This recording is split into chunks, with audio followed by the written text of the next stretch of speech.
E fala, torcida São Paulina, começando mais um vídeo do canal. No vídeo de agora vamos estar vendo aí tudo dessa segunda-feira, tudo que o craque Bila e o pessoal lá da ESPN também falaram sobre o São Paulo, que venceu o Corinthians no final de semana. Teve aí a apresentação do Tapia e tá em busca de reforços. Vou trazer tudo pra vocês. Antes de mais nada, já sabe, deixa aí embaixo, deixa seu like, se inscreva no canal, ative o sininho de notificações, vídeo no canal todos os dias para vocês curtirem. Meta de 25 mil inscritos, estamos quase chegando, se inscreve aí. Bora assistir o vídeo junto, no final você sabe, eu volto, a gente vai falar muito do São Paulo, vai falar muito de muita coisa pra gente falar. Créditos direitos autorais, deixa aí na descrição sem mais enrolação. Simbora pro vídeo. Tá respirando um pouquinho mais aliviado depois dessa vitória importante no Majestoso, a primeira sob o comando do Hernan Crespo. E hoje o tricolor apresentou mais um reforço para sua temporada. O Thiago Salazar acompanhou a chegada do atacante chileno Gonzalo Tapia e traz o noticiário completo do tricolor. Fala pessoal, olha só, ainda no clima da vitória sobre o Corinthians no último Majestoso, o São Paulo apresentou agora há pouquinho aqui no CT da Barra Funda, Gonzalo Tapia, atacante chileno, 23 anos, que já estreou no segundo tempo contra o Corinthians, mas hoje foi apresentado pelo presidente Júlio Casares e conversou com a imprensa pela primeira vez. Vamos dar uma olhada então nos principais trechos dessa coletiva que rolou aqui. La realidad es que no tengo una posición fija, sino yo puedo jugar por extremo, puedo jugar más al medio, por punta. Creo que es algo donde el cuerpo técnico y el entrenador decidirá dónde me verá mejor. La verdad que fue impresionante. Primero el ambiente que se generó por el clásico, la gente, lo que empuja, el movimiento que genera todo el estadio, la verdad que es imponente. No solamente clásico, así va a ser todo el año y eso es maravilloso. Es venir a un equipo grande en Brasil, a San Pablo, que pelea por todo, todas las competencias. Siempre va a estar ahí por el campeonato, que eso es lo más lindo, y me motivó yo también el cuerpo técnico, todo el proyecto que tiene el club, todo lo que piensan de mí que puedo dar hacia el equipo. Bom, tá aí Gonzalo Tapia, que fica no São Paulo por empréstimo de uma temporada até o meio do ano que vem.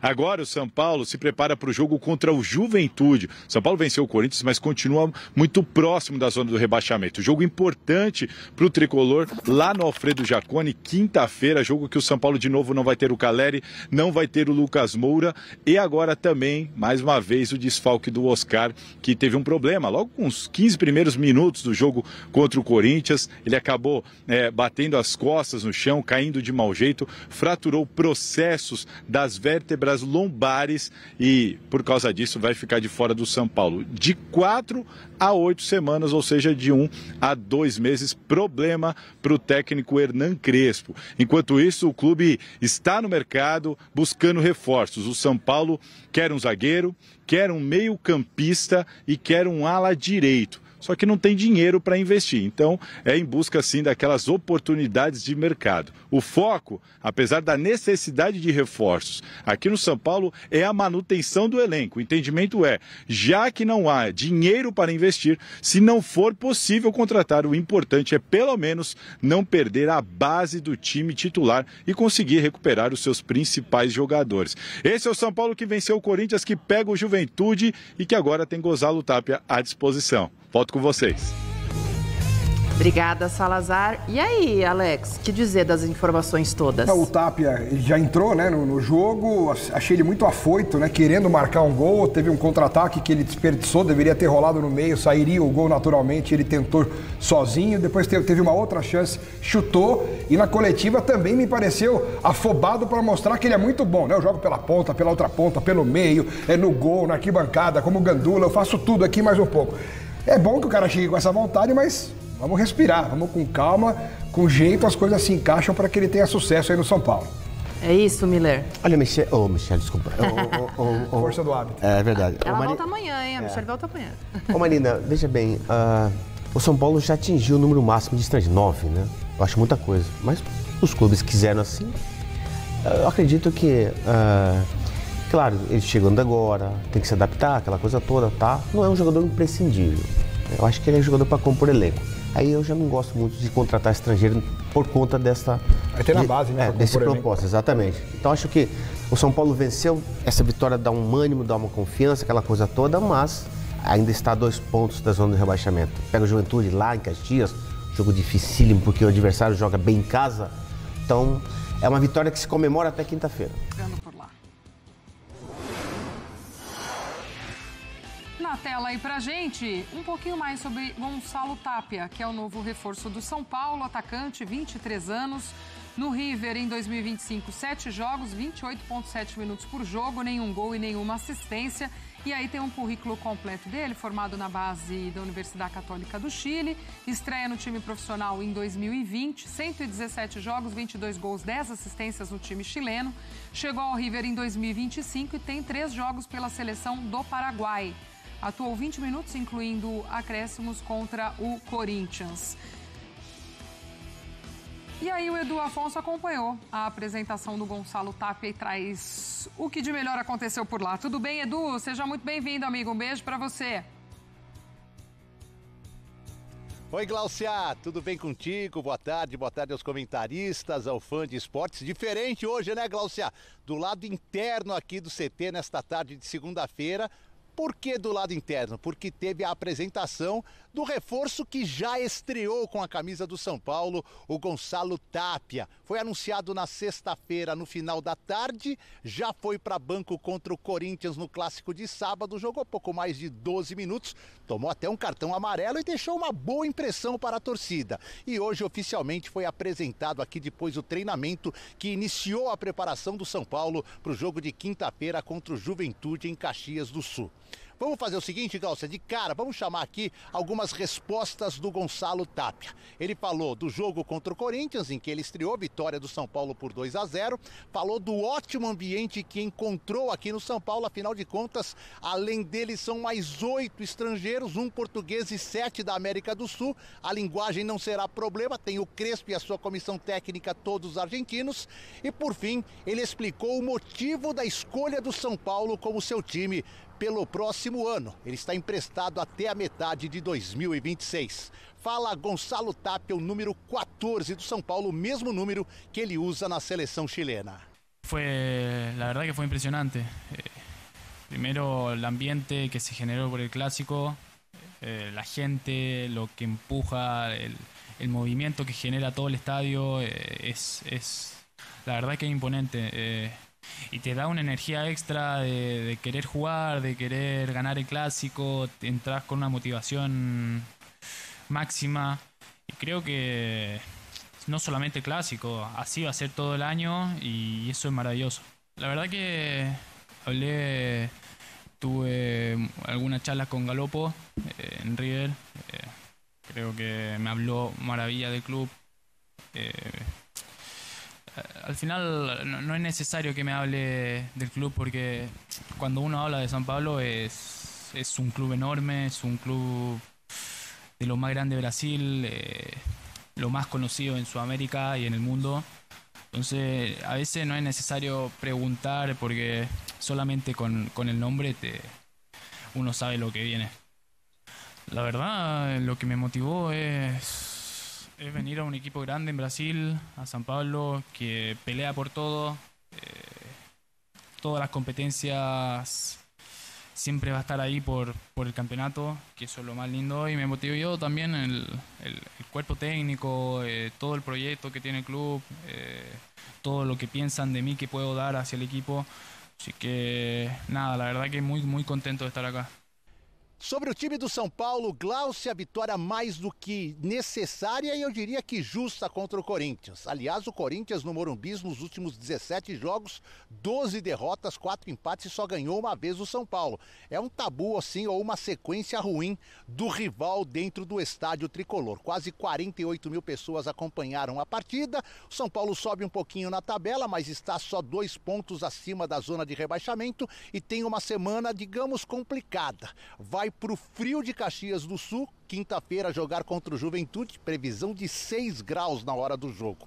E depois no domingo no Morumbis recebe o Fluminense. A notícia ruim da semana é em relação a Oscar. O jogador teve constatada problemas, lesões nas vértebras em 3 delas, num tombo que tomou logo no início da partida, foi para um hospital e está fora das 4 a 8 próximas semanas. Ou seja, não jogará os confrontos da Copa do Brasil contra o Atlético Paranaense, nem os confrontos de oitava da Libertadores contra o Atlético Nacional.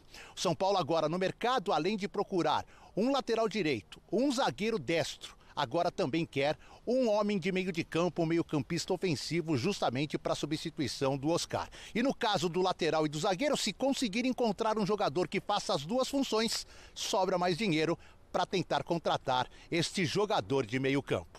É isso, Glaucia. Boa sequência de Sport Center para você. Comenta aí o que você achou da partida do final de semana. Vitória do São Paulo para cima do Corinthians, uma vitória bem positiva. Há muito tempo eu não vi o São Paulo vencendo uma partida e sendo tão superior à equipe adversária, tendo literalmente o controle do jogo.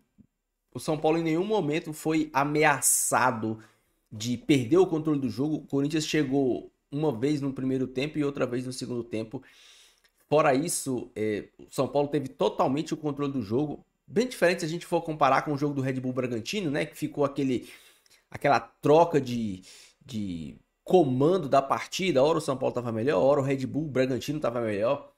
O jogo contra o Corinthians não teve isso. O São Paulo dominou a partida e controlou. Pode não ter amassado o Corinthians em relação a chances claras uma atrás da outra, por mais que tenha criado sim algumas oportunidades, mas não demonstrou fraqueza em momento algum, desorganização, falta de concentração. Foi um time que tentou agredir o adversário o tempo todo. Essa formação com 3 zagueiros ainda está sendo aprimorada. É normal o São Paulo cometer erros no último passe, cometer erros de transição. Isso vai acontecer, mas já é visto, e eu particularmente gostei bastante, um São Paulo que ataca bem mais rápido do que o São Paulo do Zubeldia, né? É um tricolor, é um time bem vertical. Isso é interessante. E principalmente um time que, além de ser vertical, tem uma marcação no meio de campo muito feroz. Uma marcação de bote mesmo. Assim, a maioria das marcações, principalmente se a gente parar para pensar aqui agora, fazer uma comparação com a marcação do Zubeldia, era uma marcação bem posicional, né? Assim, a roubada de bola era mais para forçar o erro do adversário do que literalmente o São Paulo desarmar. Com o Crespo é totalmente diferente. Às vezes o time adversário até consegue chegar no meio de campo, mas quando essa bola entra no meio de campo, no setor na intermediária do São Paulo, você tem muito combate, você tem muito bote. Nem é algo que eu gosto tanto assim, né? Um time que dá bote o tempo todo, porque num drible, se você dá o bote e o cara te dribla, você tem um problema. Me lembro do Gabriel Neves agora, né? Aquele jogador lá do bigodão, ele dava bote e tomava muito drible, tomava caneta, os caras deixavam ele no chão. Mas esse São Paulo tá sendo aprimorado, esse novo sistema de marcação e de criação. A marcação do São Paulo, uma marcação onde há encaixes e quando essa bola entra em alguns setores específicos, o São Paulo morde, o São Paulo tenta roubar essa bola.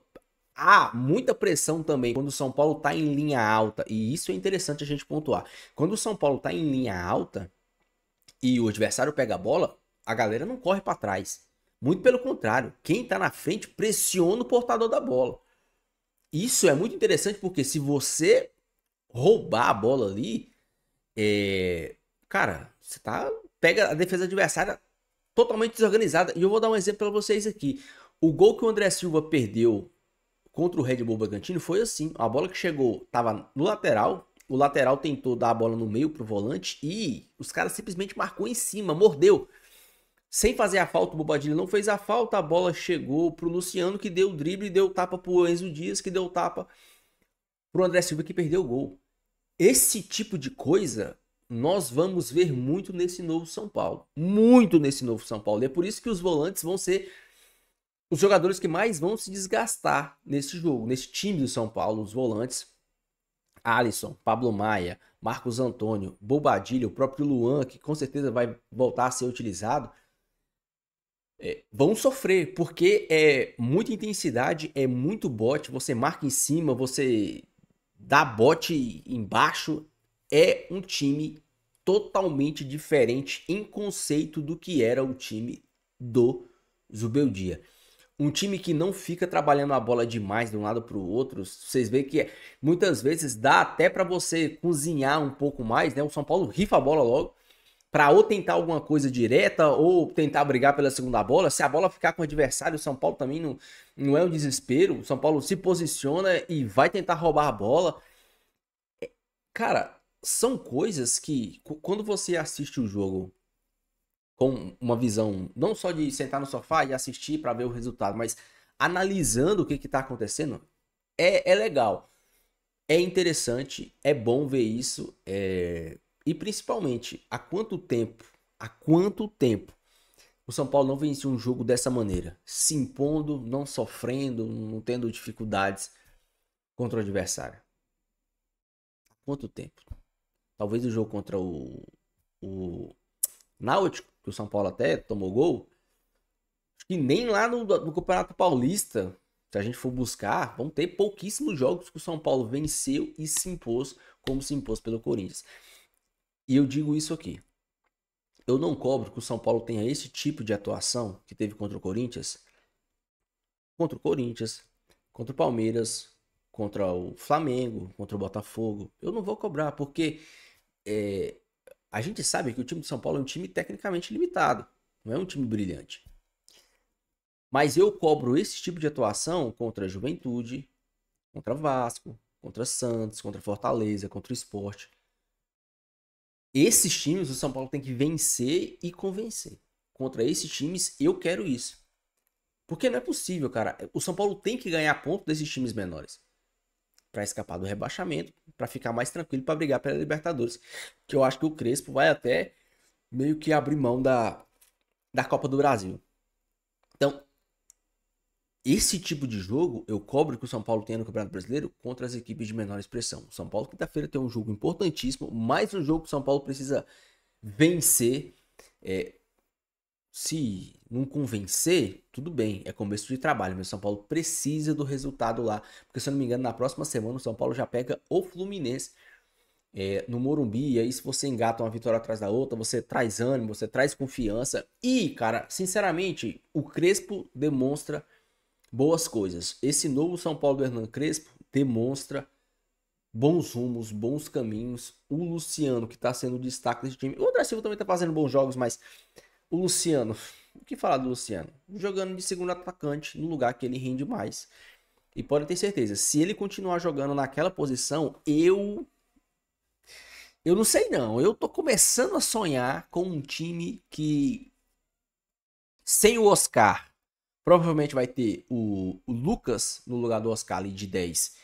André Silva e Luciano, e talvez se o Oscar voltar e voltar bem, você tem um ataque móvel com Lucas e Luciano, os dois jogadores na frente sem um centroavante, você ter dois jogadores rápidos móveis. O Crespo jogava muito assim lá na Arábia, sem centroavante, com dois atacantes móveis e rápidos. Vamos ver o que o Crespo vai montar aí pro futuro. Primeiro os caras têm que voltar, né? Deixa a sua opinião no seu comentário, não esqueça de deixar seu like e se inscrever no canal, beleza? Fique com Deus, até o próximo vídeo e valeu!